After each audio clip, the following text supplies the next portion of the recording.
The Skeleton Dress by Elsa Schiaparelli and Vagina Pants by Doreen Lentink.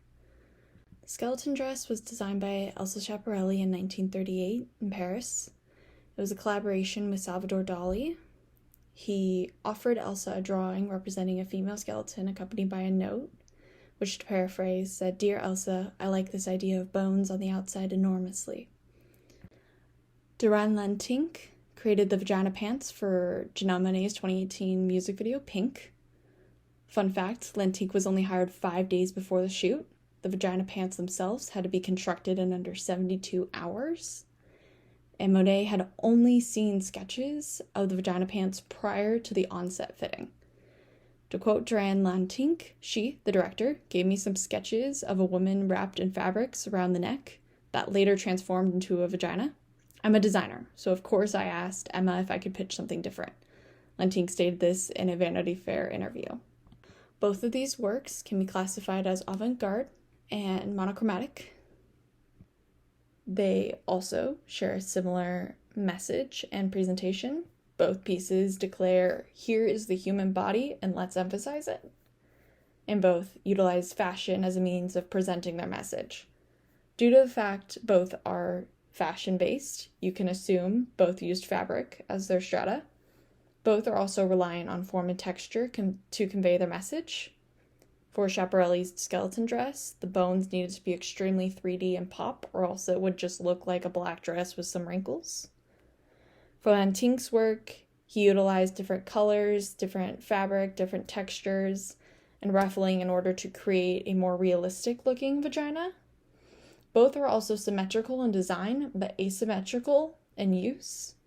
For Lentink's Vagina Pants, he paired that with a shoulder piece on Janelle Monáe, which kind of breaks up the symmetricality of his work.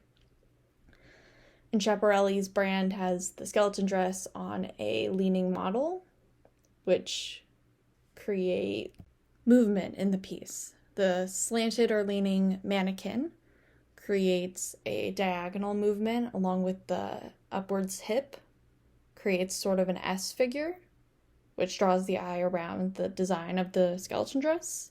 Janelle Monáe is positioned with her hands sort of making a V, which points to her vagina and to the Vagina Pants. Both of these designers also kept mobility in mind. For Lentink, it was because he was designing for a music video, so Janelle Monáe needed to be able to move around and dance somewhat in the Vagina Pants. Schiaparelli, on the other hand, to quote Fashion History Timeline, the skeleton dress invokes Schiaparelli's specialty, sportswear, due to the fabric it was made out of and the level of mobility the dress allows for. Schiaparelli designed with eccentricity and ingenuity at the forefront, but with an emphasis on practicality and comfort. So in short, both are monochromatic avant-garde fashion pieces designed with mobility in mind, inspired by human anatomy and using in large proportions to emphasize human anatomy. Which leads to the question, what is avant-garde? In this class, we have learned avant-garde is when art overtakes craft, or expression overtakes function, which leads to works like the Vagina Pants and the skeleton dress. Which leads to another question. Why do the Vagina Pants seem so much more out there and avant-garde in comparison to the skeleton dress? It could have to do with the choice of anatomy. Basic human skeletons can be seen as unisex, where the vagina is often seen as taboo, obscene, and occasionally even disgusts people. My opinion, to explain why the Vagina Pants currently seem so taboo and avant-garde, could have to do with a secondary definition of avant-garde. To quote Bliss Foster, sometimes avant-garde art is meant to serve as an encyclopedia for future artists. Which leads to the one thing that the skeleton dress has an advantage of over the Vagina Pants, which is time. The skeleton dress was designed 85 years ago in 1938, where the Vagina Pants were only designed 5 years ago in 2018. They have 80 years apart, and we have had 85 years to get used to and adapt and be inspired by the skeleton dress, whereas for the Vagina Pants, we have only had 5 years. At the time of the skeleton dress's release in 1938, according to the Victoria and Albert Museum, it was seen as controversial for its time. The dress was considered an offense against good taste. Time also means that more artists have been inspired by the Elsa Schiaparelli skeleton dress, including Alexander McQueen, Roberto Cavalli, and 2 more Schiaparelli pieces. Due to the fact that this work has been adapted so many times, it seems less avant-garde in our minds. It doesn't shock us, as it did probably in 1938. Another advantage that the skeleton dress has over the vagina pants is adaptability. In my opinion, adaptability is the ability to translate into differing forms. Primarily, for these two, would be translating into fashion. In my opinion, the vagina pants would be difficult to transform into another fashion format. For example, a shirt or a jacket or a hoodie, without it just being a printed decal on said object. In doing so, it would lack the power. However, if you were to attempt to make some sort of vagina outfit, it might turn out looking like a vagina costume, for example, the one that Zach Kornfeld wore in a Try Guys video. One way that another artist has kept the same power and visual without having it look like a cartoon or a costume is Ariana Grande in the video God is Woman, in which she surrounded herself in some sort of painting milk bath of a vagina.